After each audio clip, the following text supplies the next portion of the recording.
Hello everyone, my name is Sean Martin, and this story is about how I stepped back into an HOA fight back in August 2023.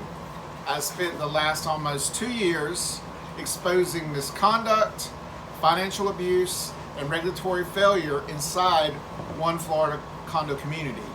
Not because I wanted to, but because I had no choice.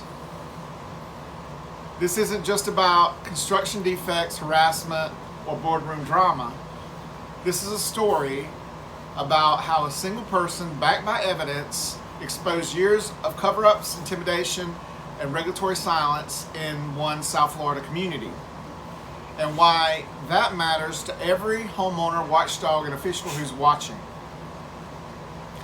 I didn't enter this fight recently. I fought once before, in the mid-2000s. But I had to step away by 2009 to finish my education, rebuild financially, and focus on my career. Then in July of 2023, I won a lawsuit over years of water intrusion into my home. Shortly thereafter, I placed the house on the market with a mortgage secured and plans to move forward. But the system didn't stop. HOA fees suddenly spiked past $1,000 a month, making the sale nearly impossible. And then major flooding began. New leaks in new areas under the flat roof parts of my home. And at this time, they became uncontainable. In November of 2023, contractors from Astro were on the roof conducting inspections, presumably tied to pending roofing permits. How did I know they were there? City plantation permitting records, and they gleefully stomped on my roof and made laughing to yelling noises, which my neighbor also witnessed as they were walking away carrying a ladder because they came on the roof at the very opposite end unit of my building. By December of 2023, the flooding intensified, and by February into March 2024, after reaching out to 5 emergency roofing companies, I hired my own licensed professionals and paid out-of-pocket expenses to fix the roof myself of around $4,000. That's when it became undeniable. This wasn't just neglect, this was sustained indifference at best, and at worst, targeted retaliation. The videos I have collected, more than 120 of them by now, are not just evidence, they are documentation. They show behavior patterns from 2008 to present. They show how off-duty officers were used to intimidate residents and silence dissent in the board meetings. How construction contracts were apparently altered without transparency. How homes were entered, fines buried, and roofs modified without 2/3 owner consent. They show how millions was spent and what got removed in return, like insulation. That was their corrupt template, in my opinion. And unfortunately, it doesn't appear to have changed since 2009. From 2008 to 2009, my earliest documentation captured this exact similar behavior patterns, including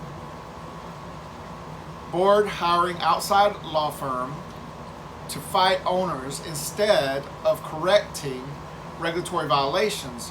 From August of 2023 till now, the videos show a continuation of those same behavior patterns. From February through July of 2024, they also show how I had to actively defend my licensed emergency roofing contractors as they patched nearly the entire roof. When I shouldn't have to spend $4,000 to hire my own, the board should have taken care of my roof like they did other emergency roof repairs throughout our community.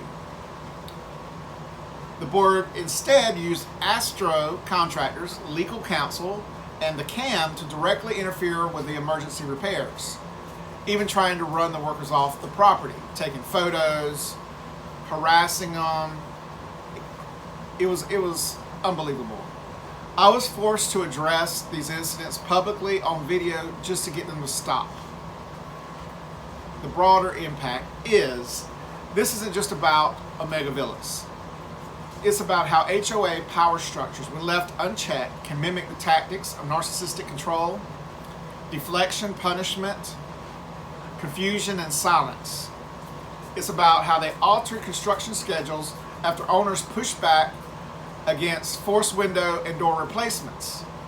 How Phase 4 concrete buildings were prioritized while wood frame buildings like mine, already exposed with active leaking roofs, were delayed. It's about how unauthorized changes like adding furring strips in front and back wood frame walls, removing insulations, and the furring strips, mind you, thicken the wall profile, making the original windows non-compliant. That change forced dozens of owners into costly window replacements they never voted on, in my opinion. And based on the structure of the buildings with wood frame front and back and concrete sides, this implementation created a construction defect by failing to leave a proper drainage path behind the siding. The furring strips became a potential construction defect. And through it all, owners were rarely told what was coming. The construction schedule changed with little warning, sometimes just a week before they arrived at our unit. Mind you, back in November, I believe, of 2023, we were told that they were going to repair the leaky roofs first. But when the owners pushed back on having to replace all the windows and doors, then mind you, also the colors that we were given to choose from, and was not voted on by 2/3 owners, selection of optional colors, more or less picked for us. Also, additional features on the outside structures. When those didn't go smoothly as planned, then all of a sudden, in my opinion, the president, at her and maybe other officers' preferences, changed the construction schedule. And it appears it was tied to the furring strips, or either a delay till they could come up with a furring strip idea. I'm not sure, but that is very suspicious behavior and needs to be looked into. So, this whole project was introduced to the owners as a $4.85 million project. But based on escalating assessments, city plantation fines, added scope, and downstream owner costs, the actual financial impact is likely closer to $10 million.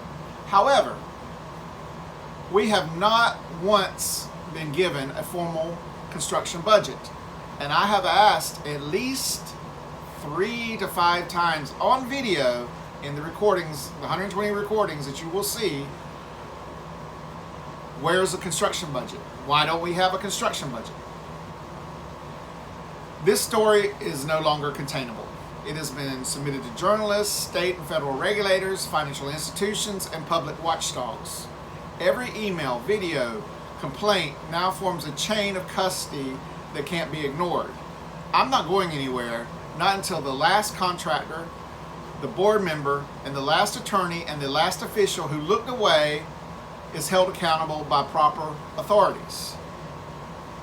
If you live through something like this, speak out, document it, share it, because silence is how they win, but truth is how we rebuild.